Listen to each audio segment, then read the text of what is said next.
વરસાદ જોરદાર, ખેડૂતો ખુશખુશાલ થઈ ગયા છે।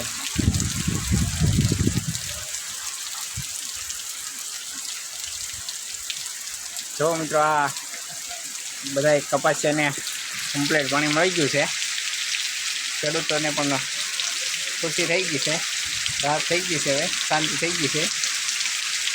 એટલે ખેડૂતોને બિચારાને બધાને થોડીક બીક હતી કે જો ઓલું થાય તો બિયારણ બગડશે એમ। બધા ખેડૂત ખુશ થઈ ગયા છે। આ બળુ મામાની ગાયર છે અમારે, તો કેટલી મસ્ત છે ને બળુ મામાની ગાયર।